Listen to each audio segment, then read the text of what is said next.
নমস্কাৰ বন্ধুসকল, বলক আজি বনাওঁ কণী ভাপত দিয়া মাছটো বহুত খাইছে, পিছে আজি ফাৰ্ষ্ট টাইম মই বনাব লৈছোঁ কণী ভাপত দিয়া। আৰু এইটো বনাবৰ কাৰণে বগা সৰিয়হ, ক'লা সৰিয়হ আৰু পকি চিডছ এইখিনি অলপমান তিয়াই থৈ দিম পানীত যেতিয়ালৈকে ডিমখিনি বইল হয়।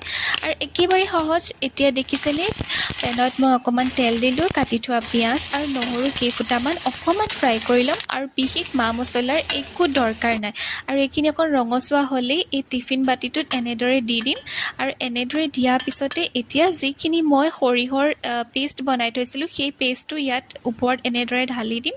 আৰু তাৰপিছতে বইল হোৱা ডিমটোত কাটি থ'ম। আৰু এয়া দেখিছেনে, নিমখ আৰু হালধি অকণমানহে দিছোঁ, তাৰ বাহিৰে মই একো মছলা ইউজ কৰা নাই। এইটো এনেদৰেই খাবলৈ ভাল।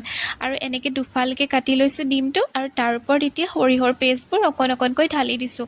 আৰু তাৰপিছতে মই জলকীয়া দুটুকুৰ দিছোঁ, জ্বলাটো নিজৰ ইচ্ছা অনুযায়ী দেই। আৰু এনেকৈ মাষ্টাৰ্ড অইল দি পেলাই এতিয়া কণীখিনি এতিয়া ধুনীয়াকৈ ভাপত দিম। মই ভাপত দিবৰ বাবে কেৰাহী এখন ব্যৱহাৰ কৰিছোঁ, পানী দি এনেদৰে ঢাকি দিছোঁ। চাওকচোন, খুব সহজ হয় আৰু খুব সোনকালে হৈও যায়, খুব বেছি 30 মিনিট। আৰু এয়া দেখিছেনে, আমাৰ দুপৰীয়াৰ লাঞ্চ আজি ৰেডি। চ' আকৌ লগ পাম নেক্সট ভিডিঅ'ত, তেতিয়ালৈকে বাই। কমেণ্ট কৰি জনাব কেনেকুৱা হৈছে।